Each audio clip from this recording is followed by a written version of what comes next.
Hey guys. Hello! So last week we fabricated the wooden bit here and got it test fitted. Now we've got it properly fitted and calibrated so that it's up and down and nice and rigid. So the next part of this is that we need to create a mounting point for the potentiometers to mount to this sub-assembly. So we're gonna trace this onto a piece of that copper clad PCB, and we need to have access to the screws. So it's gotta have to cover most of this, if not all of it, and then leaving access points for getting the screws in and out of the front. So yeah, let's trace up some copper.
And when we mount these on here, the cases of the potentiometers through the nut and the shaft here will be electrically connected to the copper.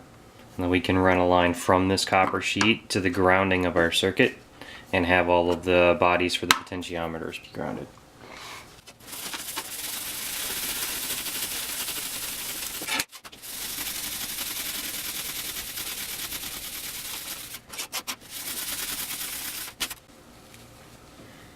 Nice. Okay, so now we got copper nails, and we're gonna get our mounting points figured out for where we want to put in the nails to hold this to the piece of wood. Okay. So I'm gonna do that real quick here.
Okay, now we need to dye the wood to match the case.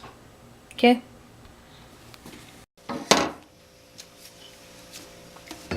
Okay, so just like we did with the chassis, the sub chassis here is going to get some ink on it. Chinese painting ink, which this bottle has lasted me like 6 years. And it's reactivated by water, so we always use the same pieces of sheet material, just cut up sheets. Yep, an old sheet that you're not using anymore or whatever. And the ink reactivates with water, so it'll get stored inside of the sheet when it's black like that, and just getting it a little bit wet again will wake it right back up and let you stain things. It's a really quick and easy job.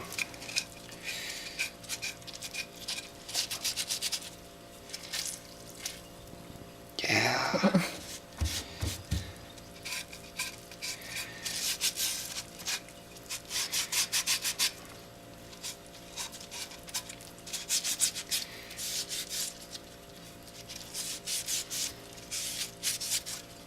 It's a lot less surface to cover than when we did the chassis. A lot easier to get in all the nooks and crannies.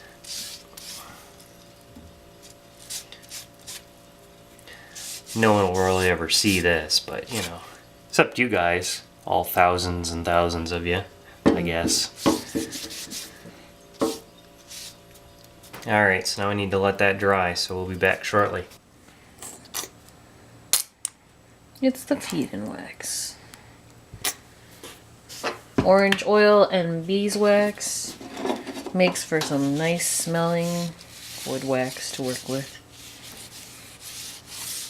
We find it at Home Depot, usually, along with it's in the same aisle as all the other waxes and stains and such. So, and the brand is Howard. I think what was unusual about the bottle, like it didn't have a barcode, or was it on this one? No UPC. No UPC? This one does though. Oh. I think it was one of the stains that was... Restore finish. Restore finish, yeah. That's highly unusual.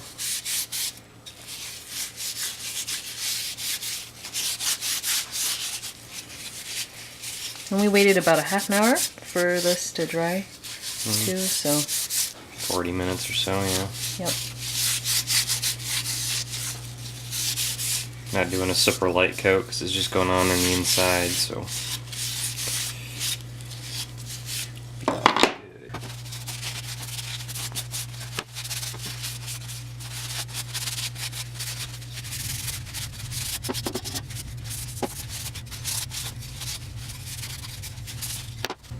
You smell good, Whisker. Yep.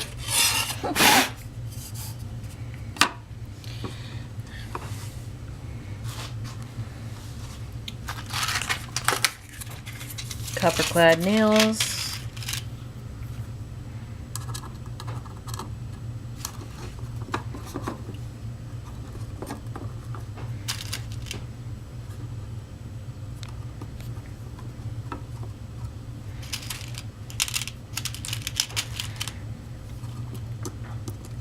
I think I'll use this trick more in the future. Copper-clad nails? Copper-clad PCB and nails with wood as a frame material. Looks nice. It looks nice, yeah. And it's close enough to orange that I'm cool with it.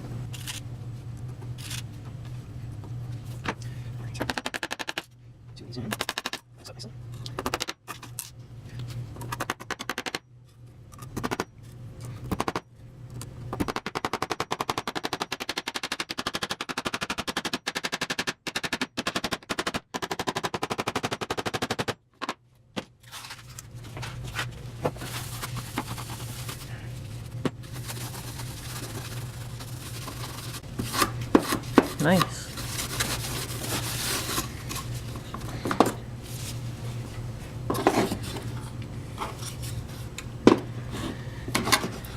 Alright, Alright, so now I gotta reassemble this, get it back on the front of the chassis, and then we can line it up and figure out exactly where our holes come out.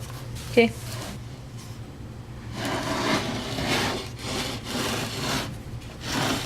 Very nice.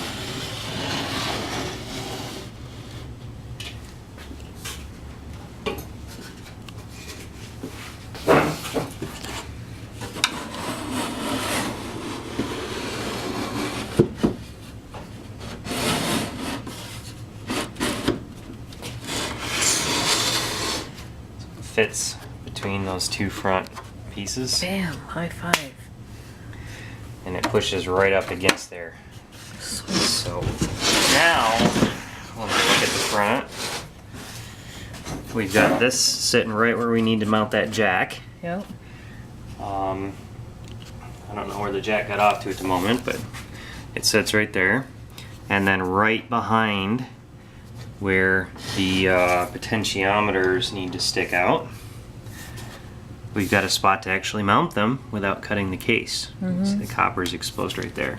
So now what I'm going to do is draw a circle around each of one of those, and we'll have perfect places on the copper marked out for the centers of our holes for the potentiometers. Nice.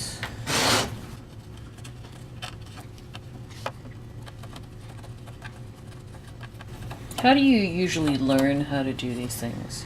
By thinking about it until you figure out how to do it.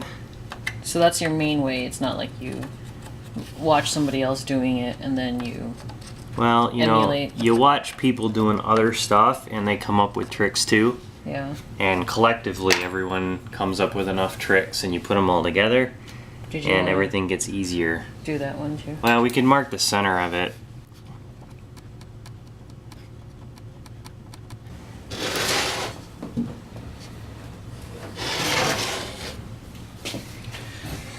Okay, I need to very carefully get the centers of each one of these holes so we know exactly where to drill.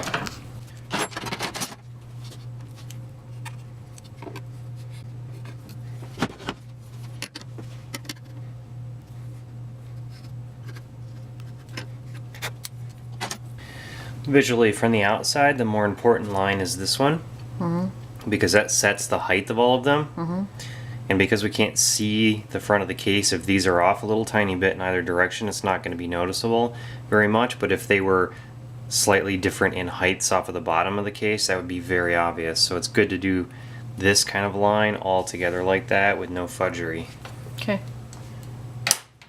Okay, so now I got to take this apart so we can drill it.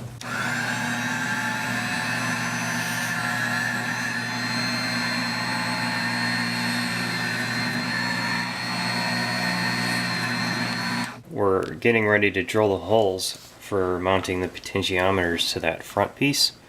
So we need to know the hole sizes. Now this is probably the one or close to the one that's going to be used for the balance on the filter. So that's the middle knob. So we know what size that we're going to make these. And the same as this is on the preamplifier, the LM386 preamplifier. Now this one here, however, is different, so we actually have to figure out the size on it. And the knob here has a set screw, so we'll get in here.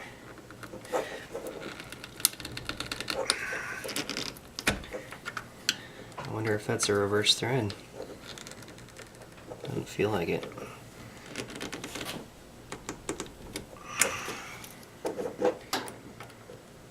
Screwdriver just bent. Gonna need a better screwdriver.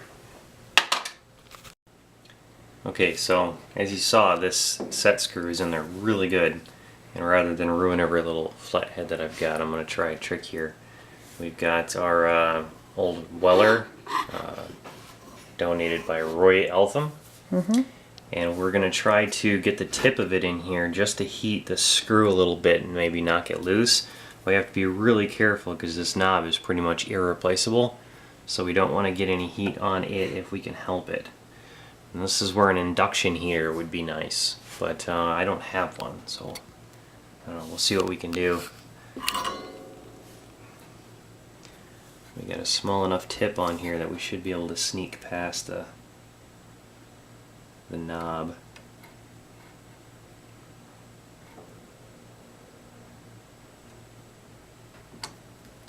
So we'll give this a go.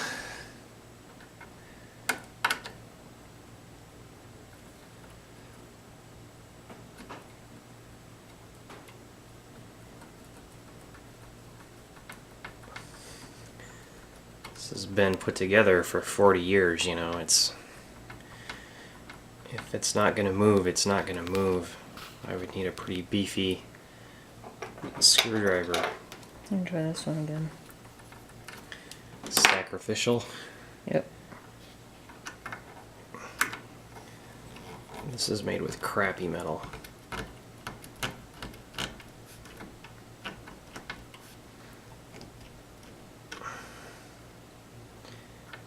Reverse directions before it gets too bent.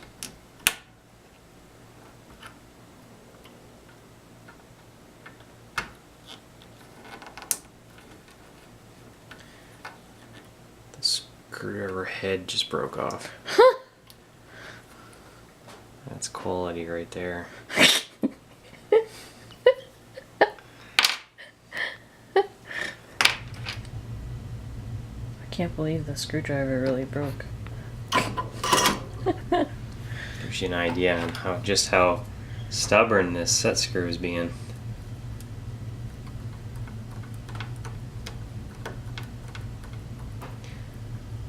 I may have to check and see if I've got any small enough bits to go in the drill.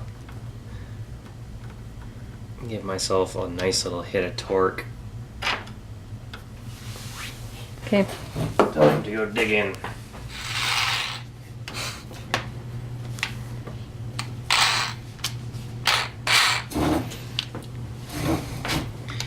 Alright, we're going to try to be as gentle as we can. High torque, low speed.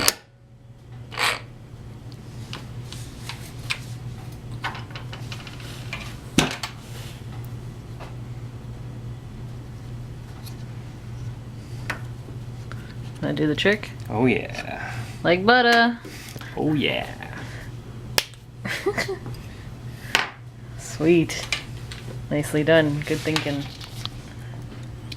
Alright, let's see if we can get this loose here. I may need to hold on to the back of it if it's too tight.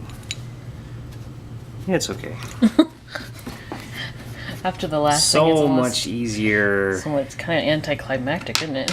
Yeah. Alright, but now we can get a good, easy sizing on this. I'm going to use calipers here. Make sure they're zeroed. Okay. What I'll do... Get in there. I want this slightly oversized, and you can get that just by wiggling it a little bit around. Make sure I got some extra size on there, and then I can lock it into place. It's in millimeters at the moment, so 0.365. so we just need to find a drill that's just a little tiny bit bigger than that, which is why I wiggled it, right? Yep. So we can actually turn this off and go to the drill index and see what we can find. 3/8 would be 0.375. Well,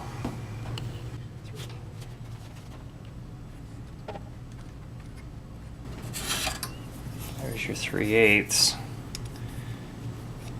Just a tiny bit larger. So we can go even closer because we got the full index here. And that should fit us perfect. Alright, so before we drill any bigger holes, we'll let you know which ones are which. Yeah, so this is the preamp volume. It screams 'cause preamp. left to right.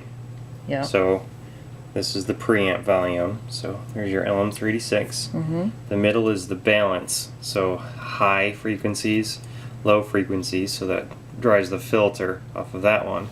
And then the third hole is the post volume, the final one for the big amplifier. So that's our Leslie, and that's the one that needs to be bigger. Okay. Okay.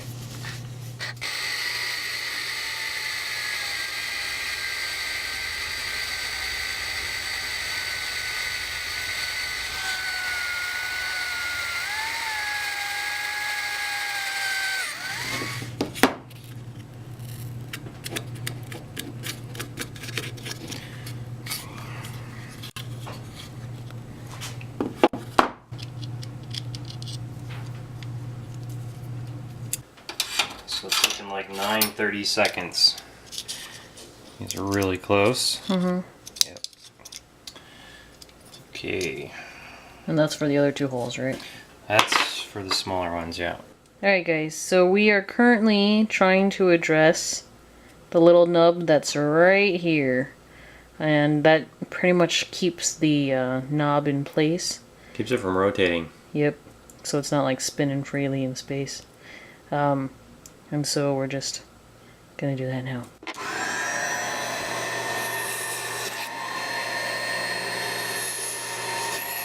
Moment of truth. Alright, so I got that guy. Goes in here. Bam! The little tab fits in there. Look at that. Looks nice, Whisker. Yep. Now we need to actually like go get the real ones and hook them up and see what they look like. We got the potentiometer here and we're gonna put it in this little hole here, but we need the washer out. So we'll knock the washer out, put it in the hole, and drop that on there, and put the nut in place. I'm just gonna finger tighten these because they're gonna be like coming on and off a few times yet. So Okay. just put that one there. Get the other one.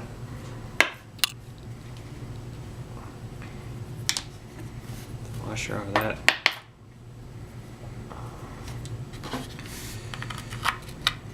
These are 10K logarithmic potentiometers. Not necessarily the ones I'll be using. Yeah? We're gonna see how they fit through, if they stick out far enough. When we put them on the front of the case, they need to stick out far enough for the knobs to attach to them. So we're gonna see. Okay. So there's the first 2. We're not gonna do the big one just yet. So we're gonna test the fit on these. So let's put this back on the front of the chassis and go from there. Alright, let's see if these punch through where we want them to.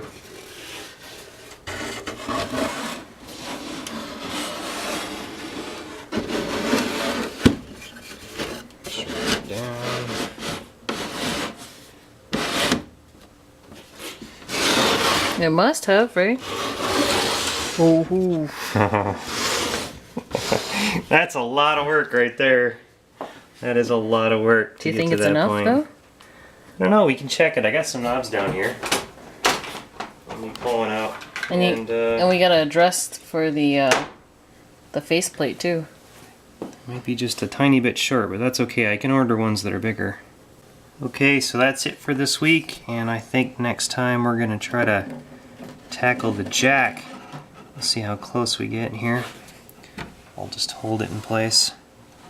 So it's got a mount on the top, and then this goes flush with the front, so that when this goes through the hole in the copper plate and you tighten this down, it holds the copper plate in place. So I think that's what we're going to start working on next week. The holes in the copper plate and getting this thing mounted up. And we've got some trouble with the clearance of it on the back, so we may actually have to do some re-engineering work. So tune in for that. See you guys. Ciao.